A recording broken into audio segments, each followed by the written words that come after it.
L'interconnaissance et le fait de prendre soin du groupe à tous les moments, c'est vraiment cette dimension confiance. Donc il faut en planter un peu les graines au début, vraiment créer des conditions favorables en fait, pour que les gens se sentent bien individuellement et puis qu'ils se donnent le droit d'être présents pleinement avec leur vulnérabilité et leur force en fait, et se mettre au service du groupe. Mais pour ça, il faut permettre une dynamique.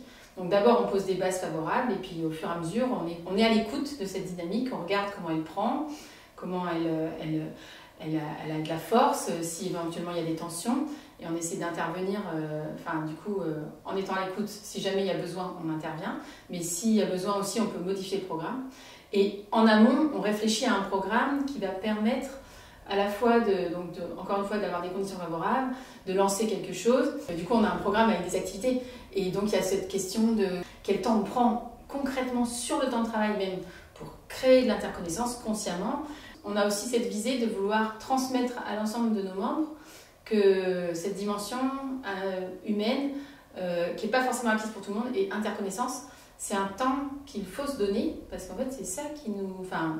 à tous les points de vue, parce que c'est agréable de travailler, parce qu'il y a moins de risques psychosociaux, parce que c'est plus fluide et c'est meilleur pour la santé, pour tout le monde, mais aussi pour le travail, même pour les résultats, c'est bien de le faire. Retraite, manifestation, délibération. Mettre dans la machine à laver. Démocratie participative.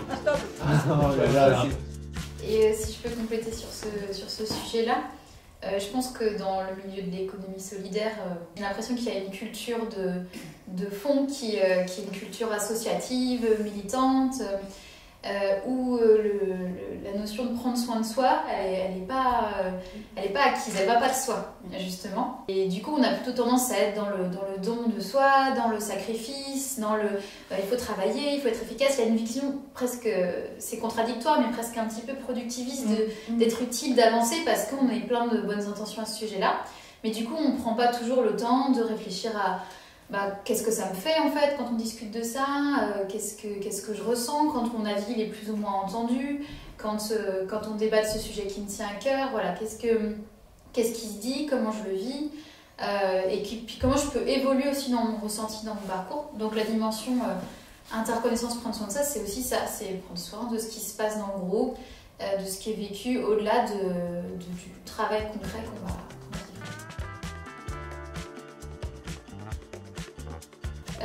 Du coup, on propose des séquences en clôture et en fin de journée pour vraiment permettre aux personnes de ne pas plonger dans le sujet de but en blanc, mais d'avoir un petit temps où on arrive, on prend le temps, on dépose un ressenti, où on se raccroche à l'écoute vis-à-vis de son voisin. Donc là, par exemple, ce matin, on a fait un temps en binôme où on est venu se raconter une histoire, un souvenir, une anecdote, et du coup, on se remet dans la posture d'écoute, de raconter, voilà, on se reconnecte à l'humain avant de plonger dans le cœur du travail. Donc ça, c'est ce travail de comment on arrive, comment on ouvre l'espace aussi.